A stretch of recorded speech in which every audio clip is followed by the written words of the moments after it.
مریدکے کا واقعہ دیکھ کر مجھے یقین ہو گیا ہے وحشی درندے جنگلوں میں نہیں اب شیروں میں آ گئے ہیں۔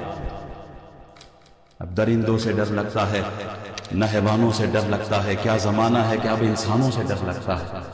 خونریزی کا یہ عالم، عزت نفس کسی شخص کی محفوظ نہیں، اب تو اپنے ہی نگہبانوں سے ڈر لگتا ہے۔ عزت نفس کسی شخص کی محفوظ نہیں، اب تو اپنے ہی نگہبانوں سے ڈر لگتا ہے۔ خون ریزی کا یہ عالم ہے کہ خدا خیر کرے، اب مسلمانوں کو مسلمانوں سے ڈر لگتا ہے۔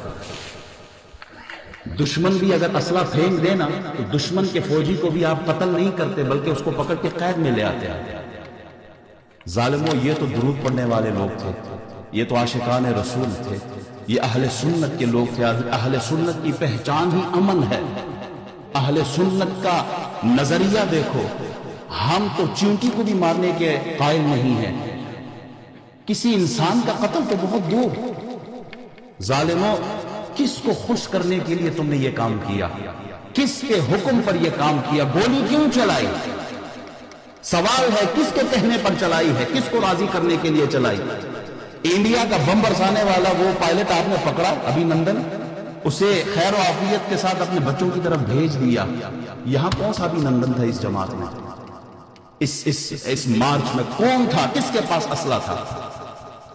ان کی مائیں مسلمان نہیں تھی؟ کتنے بچوں کو تم نے یتیم کیا، کتنی ماؤں کی گودیں تم نے اجاڑی ہے، کتنی بہنوں کے سہاگ تم نے اجاڑے۔ کیا اس کا جواب تم خدا کو نہیں دو گے؟ کیا تم نے کلمہ نہیں پڑھا؟ کیا تم رسول اللہ کی امتی نہیں ہو؟ ہم تو فلسطینیوں پہ روتے ہیں کہ فلسطینی بھائیوں پہ ظلم ہو رہا ہے، گولیاں چلائی جا رہی ہیں، مارے جا رہے ہیں۔ فلسطین کو چھوڑو، گھر کو آگ لگی ہے، گھر کے چراغ سے۔ ہم نے تو اپنے مسلمانوں کو اپنی گولیوں کا نشانہ بنایا ہے۔ مٹی کے برتن بنانے والے کمہار کو نا، اس کے سامنے اس کے بنائے ہوئے 2-4 برتن توڑو تو وہ بھی گریبان پکڑ لیتا ہے کہ میری محنت تمہیں ضائع کر دی ہے۔ کیا جواب دو گے اس ماں کو جس نے 9 مہینے پیٹ میں رکھا، 2 سال تک دودھ پلایا اور پھر جوانی کی کیفیت تک پہنچایا؟ اس کو کیا جواب دو گے؟ کیا منہ دکھاؤ گے؟ سینیٹر مشتاق تو گیا تھا نا اسرائیل، وہ اسرائیل کی قید میں رہ کے واپس خیر و عافیت کے ساتھ پاکستان آ گیا۔ اور مرید کے والوں کو مارنے والوں، ذرا یہ تو بتاؤ تم ان یہودیوں سے بھی غیر گزرے ہو؟ انہیں یہودی کہیں یا تمہیں یہودی کہیں، وہ تو مسلمان کو واپس کر دے، اور تم نہ بہن دیکھو، نہ ماں دیکھو، نہ بچے دیکھو، چادر چار دیواری کی حرمت پامال کر رہے ہو۔ یہ کام تو یزید کا تھا، تم نے کب سے شروع کر دیا؟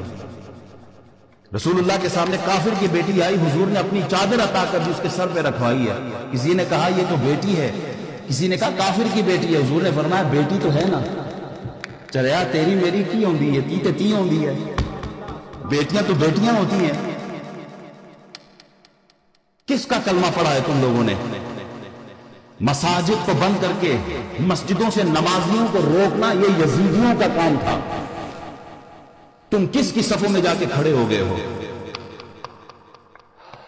کاش تم نے یہ گولیاں کچے کے ڈاکوؤں پہ چلائی ہوتی تو ہم خوش بھی ہوتے۔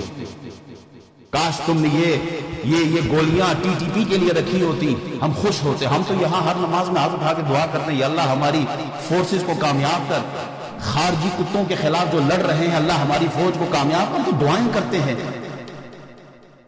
تم نے گولیوں کا رخ وہاں سے موڑ کر اپنے ہی نہتے شہریوں پہ کر دیا ہے۔ کیا جواب دو گے اللہ کے سامنے؟ اونٹ کی ٹانگیں کٹی، پوری میڈیا چلا رہی تھی، صبح سے شام اونٹ کی ٹانگیں کاٹ دی گئی، اونٹ کی ٹانگیں کٹ گئی، پوری میڈیا صبح و شام۔ آج کئی 100 بچوں کے گلے کٹ گئے ہیں، میڈیا بھی خاموش ہے۔ ہم یہ بیان کیوں کر رہے ہیں؟ اللہ کو گواہ بنا کے کہتے ہیں یا اللہ قیامت کے دن ہماری پکڑ نہ کرنا، ہم سے جتنا ہو سکتا تھا ہم نے اپنا حق ادا کیا ہے۔ ہم پی ٹی آئی سے نکلو، لبیک سے نکلو، پیپلز پارٹی، مسلم لیگ، ان سے نکل کر ایک رسول اللہ کا عاشق اور رسول اللہ کا امتی بن کر سوچو رسول اللہ پہ کیا گزری ہے۔ قبر میں یہ سیاستدان کام نہیں آئیں گے، قبر میں جناب محمد رسول اللہ کام آئیں گے۔